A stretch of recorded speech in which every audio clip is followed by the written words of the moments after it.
सर्वांच्यासाठी नमस्कार। मी राजेंद्र खोराटे ज्ञान संस्कार अकॅडमी मध्ये सर्वांचं हार्दिक स्वागत करतोय। की आज आपण टीटी पेपर फर्स्ट 2018 चा पेपर आज आपण पाहणार आहोत। काल आपण मागच्या तासाला टीटी पेपर सेकंड चा अभ्यास केलेला होता, पण आज आपल्याला एक गोष्ट प्रामुख्याने पाहायला मिळणार आहे की टेस्ट सिरीज आपण ज्या वेळेला पाहतो त्यावेळेला टेस्ट सिरीजचा वापर इतका सुंदर होतो की जेणेकरून आपल्याला जाणवतं की टेस्ट सिरीज सोडवल्यानंतर त्याचे काही प्रश्न रिपीट झालेले दिसून येतात। आता टेस्ट सिरीज आपली सुरू झालेली आहे, जास्तीत जास्त प्रश्न कव्हर करण्याचा प्रयत्न केला जातोय, कारण एका प्रश्नपत्रिकेचा अभ्यास करताना जवळजवळ प्रत्येक पर्यायातून नवीन प्रश्नांची ओळख, नवीन प्रश्नांची उकल आपल्याला झालेली दिसून येते। आता 15 जुलै 2018 ला झालेला जो पेपर आहे त्यातला मराठीचा सेशन आपण अभ्यासणार आहोत। जरा इकडे लक्ष द्या की ज्या वेळेला मराठीचा भाग आपण अभ्यासत असताना पहिली गोष्ट प्रामुख्याने जाणवते ती म्हणजे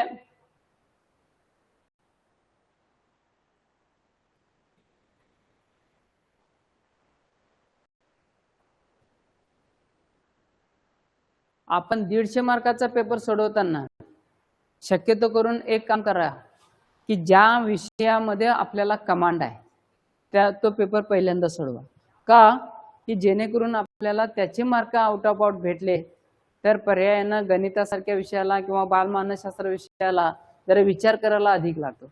आता याच्यामध्ये गद्याकलन आणि पद्याकलन आहे, पण बघता बघता ते आपल्याला एकदा वाचन केलं असेल आणि चुकून काही वेळेला काय होतं की आपण एखादी कविता वाचलेली असेल, अभ्यासलेली असेल, तीच कविता काही वेळेला पडण्याची शक्यता नाकारता येत नाही। आणि म्हणून हा अभ्यास इतका सोपा कसा होतोय हे आपण आता एक एक मुद्दा पाहता येणार आहोत। आता पहिला भाग 2, पहिला भाग हा इंग्रजीचा आला, भाग 2 मध्ये मराठी आला। आता वाक्यातील विशेषण कोणते, आता वाक्य दिलंय आणि वाक्यातलं विशेषण कोणतं विचारलेलं आहे। मुसळधार पावसाने धरती ओलेचिंब झाली, पण शिवारे मात्र पाण्याने तुडुंब भरली। ज्या वेळेला तुम्हाला काय विचारलेलं आहे, वाक्यातील विशेषण कोणते, वाक्यातील विशेषण कोणतं। आता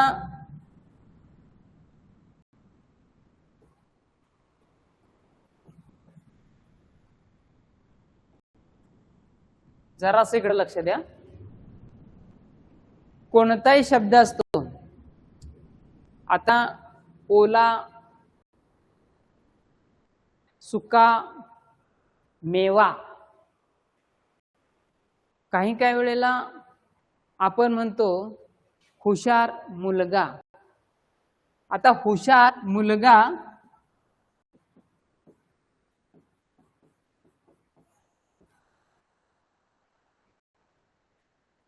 मुलगा हुशार, मुलगा हे नाम आहे, या नामाबद्दल अधिक माहिती सांगणारा शब्द हुशार आलाय। हुशार हे काय झालं, विशेषण झालं। आता नामालाच काय म्हणायचं, विशेष म्हणायचं। आता या वाक्यामध्ये काय करायचं आहे, आपल्याला पाहायचं आहे की वाक्यामध्ये मुसळधार पावसाने धरती ओलीचिंब झाले, पण शिवारे पाण्याने तुडुंब भरली। आता ज्या वेळेला विशेषण ओळखायला सांगितले, तुमच्या तर लक्षात आलं असेल मुसळधार पाऊस, पाऊस कसा आहे, मुसळधार। मग मुसळधार हे काय झालं, विशेषण, आणि पाऊस हा काय झालं, विशेष झालं, म्हणजे नाम झालं। चला आता तुम्ही म्हणाल की पहिलं उत्तर याच्यामध्ये बरोबर आलं, मुसळधार। आता काही वेळेला कन्फ्यूज करण्यासाठी इथं शिवारे व धरती ओलीचिंब, आता धरती हे नाम आहे, विशेष आहे, पण ती कशी आहे, ओलीचिंब आहे। आता काही काही वेळेला एक आणखीन एक मुद्दा सांगतो, अधिविशेषण आणि विधिविशेषण। अधि या नामाच्या अगोदर असेल तर त्याला अधिविशेषण म्हणायचं आणि नामाच्या नंतर असेल तर त्याला विधिविशेषण. आता धरती ओलीचिंब झाली, या धरती नाम आहे पण त्याच्यानंतर ओलीचिंब हा शब्द आलाय, हे विधिविशेषण ओलीचिंब. आता तुम्ही म्हणाल की दुसरं आणि चौथं शक्यतो करून पहिल्यांदा एक लक्षात घ्या की जास्तीत जास्त वेळेला जो प्रश्न विचारला जातो, आता 4 पर्याय आहेत, 4 पर्यायातला एकच पर्याय फिक्स आहे, पण इथं कन्फ्युज करण्यासाठी आपल्याला पर्याय कसे दिलेत बघा. आणि मग फर्स्ट प्रेफरन्स याला आहे, सेकंड प्रेफरन्स याला. आलं लक्षात? जायचं पुढं. खालील वाक्यातील काळ ओळखा. आता काळावरचा प्रश्न असला तर आपल्या लक्षात येईल की मी तुला नेहमी पत्र पाठवत जाईन. आता पाठवत असतो, पाठवत असे, पाठवत जाईन. पाठवत असतो वर्तमान काळ, कुठला रीती. पाठवत असे भूतकाळ, रीती भूतकाळ. आणि पाठवत जाईल रीती भविष्यकाळ. म्हणजे ज्या वेळेला या क्रियापदातून, हे धातुसहित आहे आणि या क्रियापदातून काळाचा बोध होतो, पाठवत जाईन भविष्यकाळ आलेला आहे, म्हणून याचा पर्याय क्रमांक कोणता असणार आहे? 2 नंबर.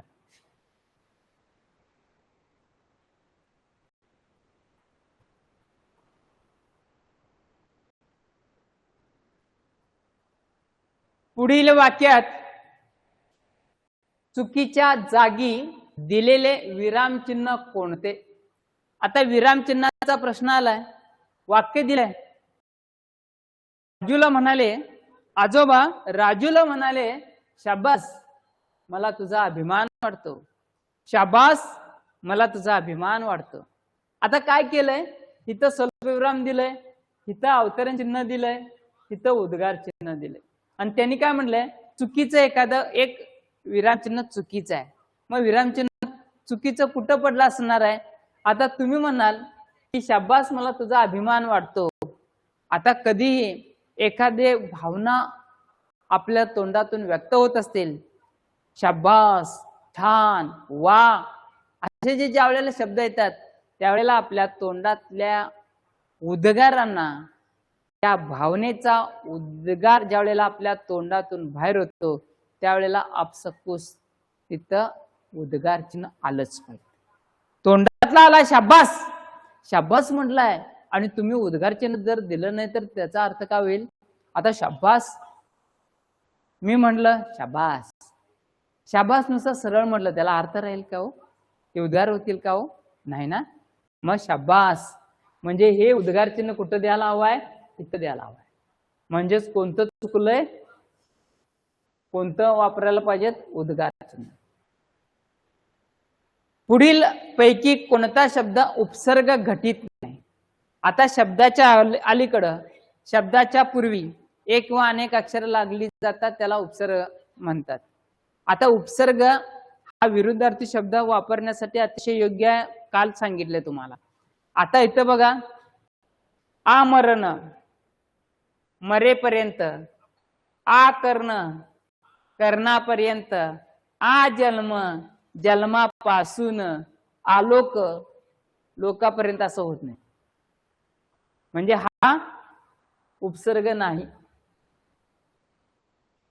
आता उपसर्ग आ, यथा, प्रति, हर हे सगळे शब्द उपसर्ग आहेत अव्ययभाव समासातले. पर्याय क्रमांक 1 ह्याचं उत्तर आहे.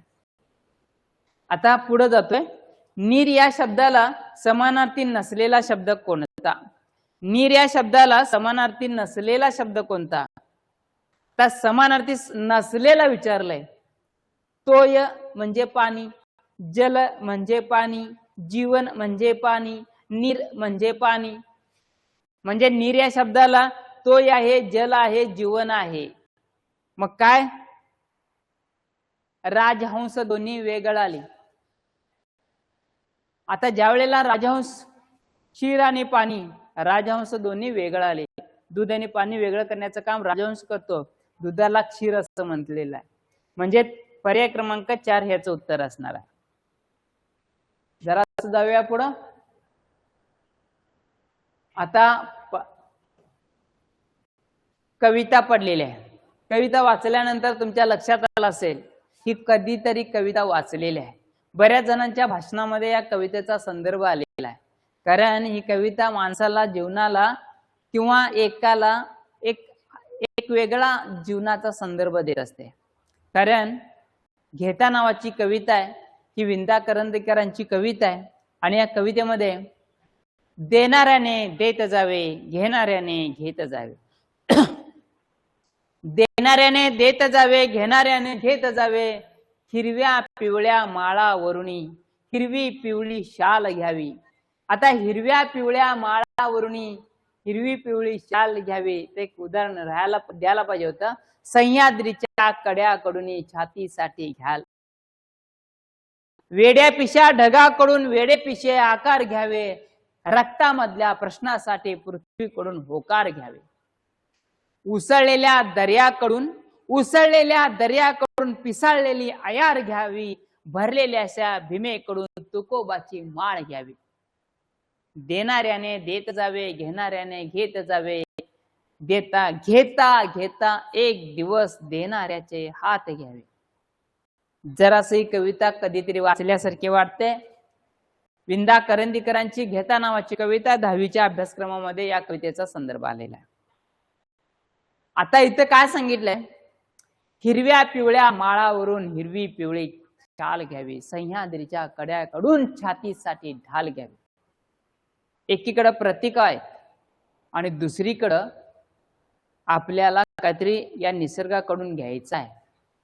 माणसाला काहीतरी घ्यावं आणि असा हा संदर्भ आपल्याला दिसतोय. आणि म्हणून ज्या ज्या वेळेला आपण पाहत असताना आपल्याला जाणवतं, देणाऱ्याने देत जावे, घेणाऱ्याने घेत जावे. माणसानं द्यायचं आहे, घेणारा घेत जातोय. पण जसा हिरव्या पिवळ्या माळावरून हिरवी पिवळी शाल घ्यावी. आपल्याला पावसाळ्यामध्ये सगळी सृष्टी हिरवीगार झालेली असते. हिरव्या पिवळ्या माळाकडून हिरवी पिवळी शाल घ्यावी. आता खरं तर भोंड्या माळावरती हिरवगार गवत ज्या वेळेला उमलतं, त्यावेळेला सुकलेल्या मनाला काहीतरी चैतन्य निर्माण झालेलं असतं. सह्याद्रीच्या कड्याकडून छातीसाठी ढाल घ्यावी. आपल्या मनामध्ये कणखरपणा येणं गरजेचं आहे. सह्याद्रीचा कडा अखंडपणे ऊन वारा वादळ याच्यापासून अभेद्य आहे. वेड्या पिशा ढगाकडून वेडे पिशा आकार घ्यावे. रक्तामधल्या प्रश्नासाठी पृथ्वीकडून होकार घ्यावे. बऱ्याच वेळेला निसर्ग आपल्याला बऱ्याचशा गोष्टी देत असतो, पण आपण पृथ्वी तलावर असणारी माणसं या निसर्गाकडून बऱ्याचशा गोष्टी घेत नाही. मग समुद्र असेल, भीमा नदी असेल. तुकाराम महाराजांचे विचार आजही अजरामर आहेत. देणाऱ्याची भावना आहे, ती भावना आपल्या मनामध्ये, घेणाऱ्याच्या मनामध्ये निर्माण झाली पाहिजे. हा एक संदर्भ अतिशय सुंदर आहे. प्रश्न काय विचारल्यात? जायचं पुढं. कवी तुकोबाची माळ कोणाकडून घ्यायला सांगत आहे? आता ज्या वेळेला तुकोबाची माळ कोणाकडून घ्यायला सांगितलंय? भीमथडीकडून, भीम या व्यक्तीकडून, भीमा नदीकडून, गावकऱ्याकडून. भीमेकडून तुकोबाची माळ घ्यावी. भीमेकडून म्हणजे भीमा नदीकडून. पर्याय क्रमांक 3. पुढील पैकी कोणता पर्याय कवितेमध्ये विशेष नाही? मगाशी शब्द मी मुद्दाम सांगितला, विशेषण आणि विशेष. विशेष म्हणजे नाम. आता ज्या वेळेला तुमच्या लक्षात आलं तुकोबाची माळ, वेड्या पिशा ढगाकडून वेडे पिशे आकार, ढगाचे आकार. सह्याद्रीच्या कड्याकडून छातीसाठी ढाल घ्यावी. आता ज्या वेळेला आयाळ, सिंहाचे आयाळ घ्यावे. हे सगळे शब्द आहेत काय? पुढील पैकी कोणता पर्याय कवितेमध्ये विशेष नाही? ढाल नाही.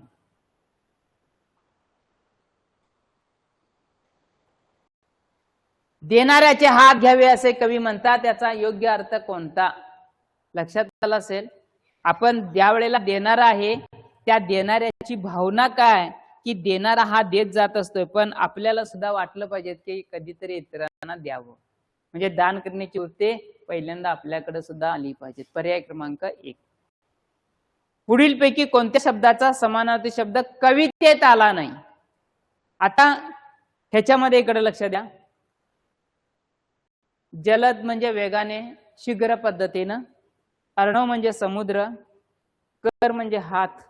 आता उत्तर म्हणजे उत्तर. आता हे तिन्ही 1, 2 आणि 4 ह्याचे समानार्थी शब्द आपल्या कवितेत आले, पण याचं समानार्थी शब्द आलेला नाही. म्हणून पर्याय क्रमांक 1 हे याचं उत्तर आहे. पुढीलपैकी अशुद्ध शब्द कोणता? परीक्षा कायमचा री दुसरं लिहायला विसरू नका. शिक्षणचं शी कायमचं पहिलं लिहायला विसरू नका. उपहारगृह चुकलंय. उपहारगृह असावं, हा शब्द बरोबर आहे. आशीर्वादचं कायमचं शी दुसरं लिहायचं असतं, म्हणजे हा शब्द चुकलाय. म्हणजे पर्याय क्रमांक हे याचं उत्तर असणार आहे.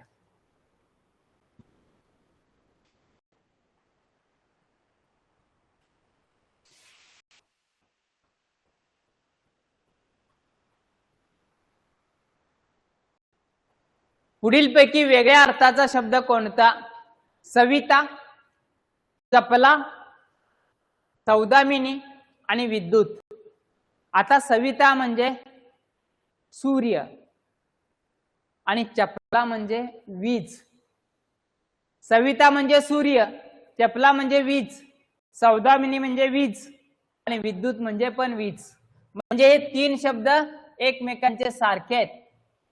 वेगळा कोणता आहे? सविता. म्हणजे पर्याय क्रमांक 1 याचं उत्तर असणार आहे. देशासाठी प्राणार्पण करणाऱ्या आशुतोषला सर्वांनी प्रणाम केला. या वाक्यातील अधोरेखित शब्द समूहाबद्दल अचूक शब्द निवडा. आता देशासाठी ज्यानं बलिदान दिलेलं आहे, देशासाठी हुतात्म्य पत्करलेला आहे, देशासाठी तो धारातीर्थी पटलेला आहे, अशा मंडळींना आपण एकच शब्द वापरतो, तो म्हणजे काय? हुतात्मा. ज्याचं देशासाठी बलिदान झालेलं आहे त्याला म्हणतात हुतात्मा. देशप्रेमी, देशावर प्रेम करणारा, कार्यतत्पर, कायमपणे कामामध्ये मग्न असणारा, क्रांतिकारक, एखादी गोष्ट बदलून टाकण्याचं काम ज्याच्यामध्ये आहे, सामर्थ्य आहे. भारताला स्वातंत्र्य मिळवण्यासाठी बऱ्याचशा क्रांतिकारकांनी आपल्या प्राणाची आहुती दिलेली आहे. कारण ही मंडळी स्वतः दाराचा, संसाराचा कधीच त्यांनी विचार केला नाही. फक्त देशाचं स्वातंत्र्य त्यांच्या समोर होता. इंग्रजांना आपल्या देशातून बाजूला केलं पाहिजे हा एकच विचार त्यांच्या डोक्यात होता, म्हणून क्रांती घडली. पर्याय क्रमांक 4 हे याचं उत्तर असणार. सर्वच कलाकारांचा अप्रतिम अभिनय पाहून प्रेक्षकांचे टिमटिम योग्य वाक्यप्रचार कोणता? आता ज्या वेळेला एखादा कार्यक्रम सुरू झालेला आहे, इतका कार्यक्रम सुंदर असतो, खरोखरच मनाला आणि मनाला समाधान वाटलं. डोळे निवणे, डोळे भिडणे आणि डोळे लागणे. डोळ्याने निवणे, ज्या वेळेला एखाद्या माणसाला समाधान वाटतं, आनंद वाटतो, हा वाक्यप्रचार इथं बरोबर बसतो.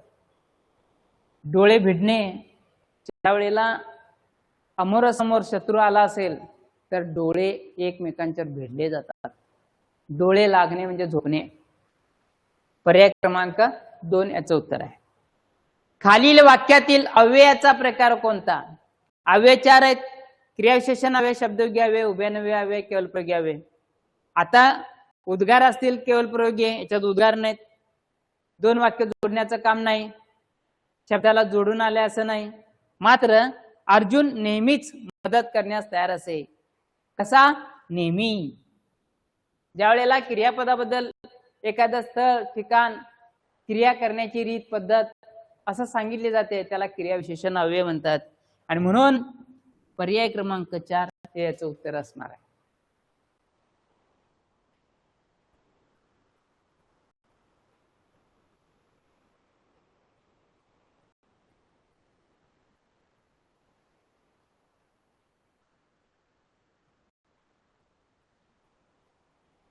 अनियमित पाणी पुरवठ्याबाबत महानगरपालिकेला लिहिलेले पत्र कोणत्या प्रकारचे आहे?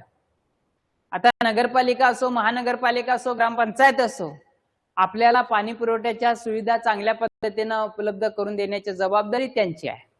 जर तो पाणी पुरवठा योग्य वेळेत झाला नसेल, पुरेसा झाला नसेल, तर त्यांना जागा करण्यासाठी पत्र व्यवहाराची गरज असते. आणि असं हे पत्र कोणत्या प्रकारचं? त्यांना आवेदन पत्र म्हणजेच अर्ज नोकरीसाठी करतो तसं द्यावं, एखाद्याची मागणी असते तसं द्यावं, काय तक्रार अर्ज द्यावं किंवा विनंती अर्ज द्यावा? ज्या वेळेला तक्रार पत्र हे याचं उत्तर असणार आहे. पर्याय क्रमांक 3. पुढीलपैकी कोणाला ज्ञानपीठ पुरस्कार मिळालेला नाही? मराठी साहित्य क्षेत्रामध्ये ज्ञानपीठ पुरस्कार आजपर्यंत 4 मिळालेला आहे. पहिले आहेत वि. स. खांडेकर, दुसरे आहेत कुसुमाग्रज, तिसरे आहे विंदा करंदीकर, चौथे आहेत भालचंद्र नेमाडे. आता मी 4 नावं सांगितलेली आहेत. या 4 नावामध्ये तिघांची नावं दिसत आहेत. एक आहेत वि. स. खांडेकर, दुसरा आहे वि. वा. शिरवाडकर, तिसरा आहे भालचंद्र नेमाडे. पु. ल. देशपांडेंना मात्र ज्ञानपीठ पुरस्कार मिळालेला नाही. महाराष्ट्र भूषण पुरस्कार त्यांना मिळालेला आहे. म्हणजे पर्याय क्रमांक 4 हे याचं उत्तर असणार आहे. आता मराठी भाषेचे आद्य कवी हा प्रश्न वारंवार विचारला आहे. आता मुकुंदराजांनी विवेक सिंधू नावाचा काव्यग्रंथ लिहिला. 12व्या शतकातले हे कवी आहेत. आणि या 12व्या शतकामध्ये असणाऱ्या कवींनी मराठीचे आद्य कवी म्हणून यांचा उल्लेख केला जातो. ते कवी आहेत मुकुंदराज. चक्रधर स्वामीने महानुभव पंथाची स्थापना केली आणि त्याचे शिष्य म्हाइंभट आणि म्हाइंभटाने चक्रधरांच्या जीवनावरील सगळ्या आठवणी एकत्रित केला. त्याला नाव दिलं लीळाचरित. संत रामदास स्वामी, आता रामदास स्वामी म्हणजे मनाचे श्लोक, हे सगळ्यात महत्वाचे प्रसिद्ध आपल्याला आहेत. त्याचबरोबर संत ज्ञानेश्वरांनी ज्ञानेश्वरी नावाचा अतिशय चांगला ग्रंथ लिहिला. 18 अध्यायामध्ये त्यांचा ग्रंथ आहे. भावार्थ दीपिका असेल, अमृतानुभव असेल, चांगदेव 65 असेल आणि ज्ञानेश्वरी, हे सगळे ज्ञानेश्वरांच्या जीवनचरित्राचा एक भाग म्हणून ओळखला जातात. पुढीलपैकी कोणता शब्द पुल्लिंग आणि नपुंसकलिंग मध्ये बदलत नाही? पुल्लिंग पण आहे आणि नपुंसकलिंग पण आहे. असा कोणता शब्द आहे बघा?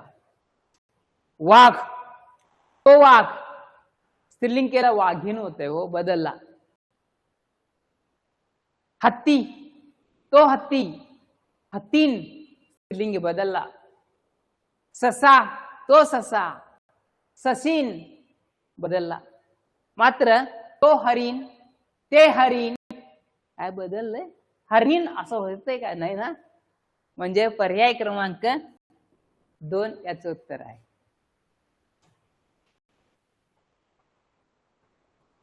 आनंद घन या नावाने ओळखली जाणारी व्यक्ती पुढीलपैकी कोण? आनंद घन जरासं वाचा. राम कदम, अजय अतुल, लता मंगेशकर, श्रीधर फडके. ज्या वेळेला ही नावं वाचल्यानंतर लक्षात आलं असेल की आनंद घन काही वेळेला संगीतांना, चित्रपटाला संगीत देत असताना लता मंगेशकरांनी एक नाव धारण केलं. ते नाव आहे आनंद घन. याचा पर्याय क्रमांक 3 विसरू नका. लता मंगेशकरांनी गाण्यासाठी ज्या वेळेला एखाद्या चित्रपटाला गाणं देत असताना किंवा संगीत देत असताना आनंद घन हे टोपण नाव त्यांनी वापरलं. त्यांना भारत देशात भारतरत्न या पुरस्कारानं सुद्धा सन्मानित केलं.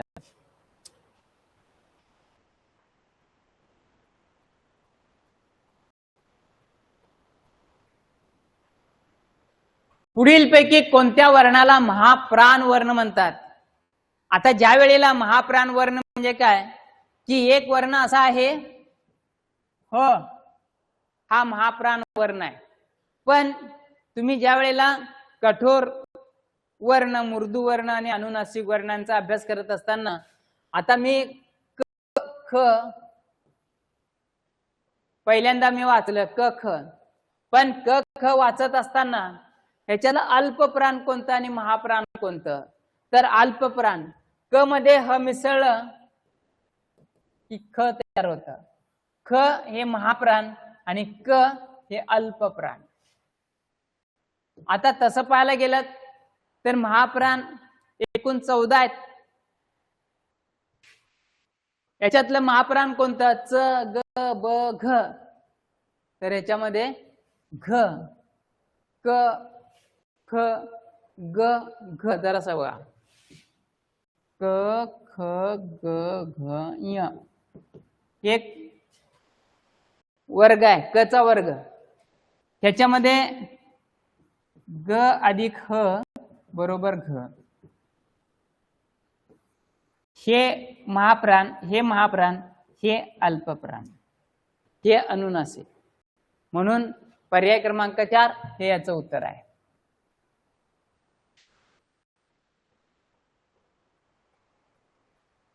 आता गद्याकलन उतारा आहे बघा. खालील उतारा वाचून त्या खालील 51 ते 54 प्रश्नांची उत्तरे द्या. आता मी शिस्तीत वाचतोय. अर्थ म्हणजे पैसा. पैशाने माणसाचे सारे जीवन व्यापून टाकले. अर्थ म्हणजे पैसा, पैशाने माणसाचे जीवन सारे व्यापून टाकले आहे. या पैशाचे एक शास्त्र असते, ते अर्थशास्त्र.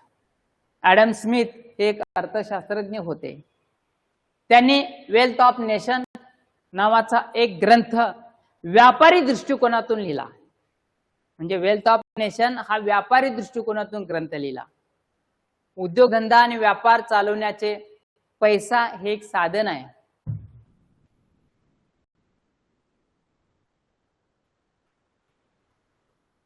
व्यापारासाठी उत्पादन वाढ हे एक महत्त्वाचे साधन आहे. आर्थिक व्यवहारासंबंधी ॲडम स्मिथ यांनी काही सूत्रे सांगितली आहेत. काही ठराविक काळ गेल्याशिवाय पैसा मिळत नाही. त्यासाठी काळ, काम, वेग यांचे प्रमाणे विचारात घ्यावे लागते. आता ठराविक काळ गेल्याशिवाय पैसा भेटत नाही. पैशाची गुंतवणूक ही महत्त्वाची बाब असते. ही गुंतवणूक कशी करायची याचेही नियोजन करणे गरजेचे, नियोजन करणे महत्त्वाचे असते. पैसा मिळवताना वेळेचा विचार फार महत्त्वाचा असतो. व्यापारात जाचक बंधने नसली तर व्यापाराची उत्तम वाढ होऊ शकते. एखाद्याने धाडसाने व्यापार सुरू केला तर हा व्यापार संरक्षित व्यापारापेक्षा अधिक यशस्वी ठरू शकतो. स्मिथ यांच्या ग्रंथातील तत्वानुसार कामाचे विभाजन, पैसा, किमती, रोजचे वेतन, विभाजनाचे तत्व इत्यादी बाबीवर विचार सुरू झाला. अनेक विचारवंत आणि युरोपीय देशांनी या अर्थशास्त्रीय सूत्रांचा बारीक अभ्यास केला आणि मग यातूनच भांडवलशाही समाज रचनेचा पाया घातला गेला. तर ॲडम स्मिथ नावाच्या एका अर्थशास्त्रज्ञानं व्यापाराचा दृष्टिकोन डोळ्यासमोर ठेवून व्यापार कसा चालवला पाहिजे, व्यापारामध्ये वाढ कशी झाली पाहिजे, उद्योग व्यापार करण्याचा प्रश्न त्यांच्या संदर्भ करण्याचा प्रयत्न केला. याच्यावरचा पहिला प्रश्न काय म्हणतात?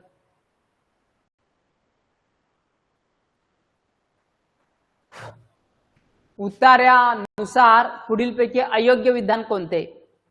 आता व्यापारासाठी उत्पादन वाढ हे महत्त्वाचे साधन आहे, बरोबर. पैशाचे शास्त्र म्हणजे अर्थशास्त्र, हे पण बरोबर. पैसा मिळवताना वेळेचा विचार हा महत्त्वाचा असतो, हे पण बरोबर. धाडसाने सुरू केलेला व्यापार घातक ठरतो, चुकले ना. धाडसाने व्यापार होतो, प्रगती करता येते. म्हणजे पर्याय क्रमांक 4 हे याचं उत्तर आहे. स्मिथ यांनी वेल्थ ऑफ नेशन हा ग्रंथ लिहिण्याचा दृष्टिकोन काय? मानवीय होता, धार्मिक होता, राजकीय होता, व्यापारी होता? सगळ्यात महत्त्वाचं उत्तर आहे व्यापारी होता.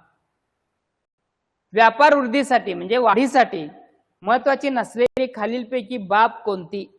आता तसं जर पाहायला गेलात की खालीलपैकी महत्त्वाची नसलेली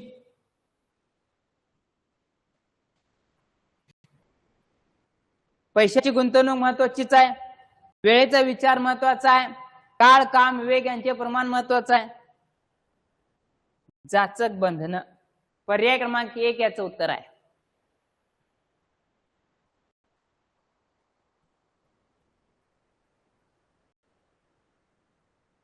भांडवलशाही समाज रचनेचा पाया घातला गेला. यामागचे मुख्य कारण ज्यावेळेला पैशाचे महत्व वाढले, उत्पादन वाढ मोठ्या प्रमाणात होऊ लागले, भांडवलच्या समान पाया घातला गेला. यामागचे मुख्य कारण स्मिथ यांच्या अर्थशास्त्रीय सूत्रांचा अभ्यास सुरू झाला. हे कशामुळे घातलं गेलं? या माणसाच्या अर्थशास्त्रीय पुस्तकामुळे झालं, वेल्थ ऑफ या पुस्तकामुळे झालं. पर्याय क्रमांक 3 याचं उत्तर आहे. आता उत्तरच्या प्रश्नानंतर आणखीन पुन्हा व्याकरणाकडे जाऊया. आस्था या शब्दाचा विरुद्धार्थ निरास्था, निराशा, शिस्ता आणि अनास्था. सरळ आहे. तुम्ही मगाशी एक सांगितला शब्द की उपसर्ग घटी शब्द विरुद्धार्थी शब्दाला अतिशय योग्य आहे. आस्था, अनास्था, अनास्था. आदर राखणं आणि एखाद्याबद्दल आदर न राखणं. पुढीलपैकी आज्ञार्थी वाक्य कोणतं? ज्यामध्ये आज्ञा आहे, विनंती आहे, उपदेश आहे, असे जे शब्द असतात, क्रियापद असतात, ते आज्ञार्थी असतात. यास्मिन तुझी वही संजयला दे पाहू. पहिलं वाक्य वाचलं असलं तुमच्या लक्षात यायला हवं आहे. यंदाप्रमाणेच पुढील वर्षी देखील वरुण राजाची कृपा व्हावी, व्हावी, व्हावी, वी वे जर क्रियापद आलं ना, सरळ विद्यार्थी असताना लक्षात ठेवा. छे करणारच नाही मी, गरजेल तो, पडेल काय, जो तो. म्हणजे पर्याय क्रमांक 1 याचं उत्तर आहे.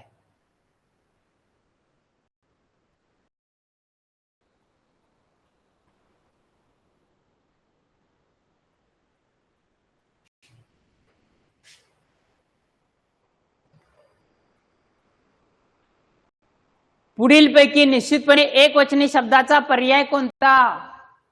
एकवचनी पर्याय. आता खत, खते, शेत, शेते, पोत, पोते असं होते काय? नाही. दात, दाते. म्हणजे हे 3 एकवचनी पर्याय कोणता? तर पोतेच, पोतेच राहतं. पर्याय क्रमांक 3. वाक्यातील क्रियापदाचा प्रकार ओळखा. आता जरा लक्षात घ्या. क्रियापदांचा प्रकार ओळखत असताना सकर्मक, अकर्मक, संयुक्त सहाय्यक, सिद्ध साधित, शक्य प्रयोजक, अनियमित, सिद्ध साधित एवढे प्रकार आणि भाव कर्तृक असे प्रकार आहेत. आता याच्यामध्ये ताप उतरल्यामुळे ऋतुजाला आता चालवते, चालवते, खावते, पळवते, जाववते असं जर क्रियापद आलं तर डोळे झाकून शक्य क्रिया. डोळे झाकून म्हणतोय मी. चालवते, खावते, पळवते असलं आलं की डोळं झाकून शक्य क्रियापद. ह्याच्यात कसं आहे? कर्म पाहिजे. याच्यात कसं आहे? धातू साधित त्याला क्रियापदाची गरज आहे. प्रयोजक म्हणजे प्रायोजक मध्ये काय सांगतो तुम्हाला? आई मुलाला हसवते, मूल हसते, ते स्वतःहून हसते. पण आई मुलाला हसवते. ज्या वेळेला करता ती क्रिया स्वतः करत नसून ती क्रिया करण्यास कोणीतरी भाग पाडतं, त्याला म्हणायचं प्रयोजक.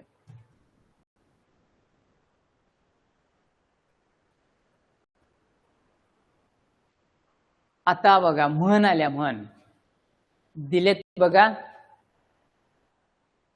आता काय म्हटलं त्यांनी? एक या चौकटीतील अक्षरापासून म्हण तयार करा आणि ते केल्यानंतर कोणत्या क्रमांकाच्या अक्षरापासून राजा या नामाचे विरुद्धलिंगी शब्द मिळेल. म्हणजे राजाचा विरुद्धलिंगी राणी. राणी आला पाहिजे ना. बघूया आता. रा, ल, ल, ळे, खी, त, तो, नी, पा, चा, खी. आता जरासं वाचताना कसं वाचायचं? जरासं बघायचं. आता मी काय वाकलं? रा, ल, ल, ळे, खी, त, तो, नी, पा, चा, खी. चाखी असा एक शब्द आलाय. चाखी म्हटलं तर आपल्याला काही म्हणी पाठ असतात. मग म्हणी आपण पाणी, पाणी, पाणी, चाखी असं कुठलं आहे? मग तुम्ही म्हणाल तळे राखील तो पाणी चाखील. बघा, तळे राखील तो पाणी चाखील. आता बघा ही म्हण याच्यात आलाय का बघा. तळे राखील, तळे राखील तो पाणी चाखील. आलं म्हणजे म्हण बरोबर फिट्टे बसली. आता आपल्याला काय विचारलंय की राजाचं राणी झालं पाहिजे. आता राणी शब्द कुठे आहे बघा. आता राणी याच्यात आहे का बघा. इथं आहे बघा रा, इथं नी आहे, मग राणी आहे 1 2 3, इथं तिसरं, चौथं, 5वं, 6वं, 7वं, 8वं, इथं 8वं. म्हणजे तिसऱ्या आणि 8व्या, तिसऱ्या आणि 8व्या डोक्याला तापच नाही, आपण डायरेक्ट सोडवून शकलो. जो जे वांछील तो तेला हो, प्राणी जात, प्राणी जात. पसायदान ज्ञानेश्वरांचं. आता अधोरेखित शब्दाचा प्रकार ओळखा. आता अधोरेखित इथं आहे, जो तो, जो तो, जे ते. ज्या वेळेला दर्शक सर्वनामाच्या पुढं येणाऱ्या सर्वनामांना संबंधी सर्वनाम म्हणतात. आता काही वेळेला जो जी जे, जे ज्या जी, जो जी जे, जे ज्या जी, तो ती ते, ते त्या. ज्या वेळेला असं सर्वनाम असतं त्याला म्हणायचं संबंधी सर्वनाम.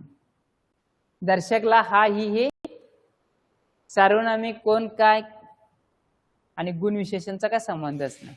म्हणजे पर्याय क्रमांक 3 हे याचं उत्तर आहे. 31 ते 60 या प्रश्नांची ओळख आपली झालेली आहे. तुम्हाला प्रश्नपत्रिकेमध्ये मराठीचा सब्जेक्ट पहिल्यांदा पण येईल, नंतर पण येईल, काय अडचण नाही. सिक्वेन्स मागं पुढं होईल. प्रत्येकाचा कोड वेगळा जरी असला तरी काठीने पातळी सेम ठेवण्यासाठी कुठेही प्रश्न खालीवर होऊ शकतात. एखाद्याच्या प्रश्नपत्रिकेमध्ये उतारा खाली जाईल, काहींचा पहिल्यांदा येईल, कविता मध्ये येईल. काय सांगावं. ठीक आहे, असू दे. मात्र जरा बारकाईनं प्रश्नांची ओळख करून घ्या. जास्तीत जास्त सराव या प्रश्नपत्रिकेचा करत जा. आपल्याला कुठेही अडचणी येऊ नये याची दक्षता आपण घेतोय. शक्यतो करून प्रत्येक प्रश्नाचं स्पष्टीकरण तुमच्यापर्यंत पोहोचवण्याचा आम्ही प्रयत्न करायला लागलेलो आहे, जेणेकरून तुम्हाला त्याच्यातून काही उपप्रश्न आले तर ते सुद्धा तुम्हाला देता यावेत, सोडवता यावेत, हा त्या पाठिंब्याचा भाग आहे. आज आपण इथंच थांबतोय. सर्वांच्यासाठी धन्यवाद.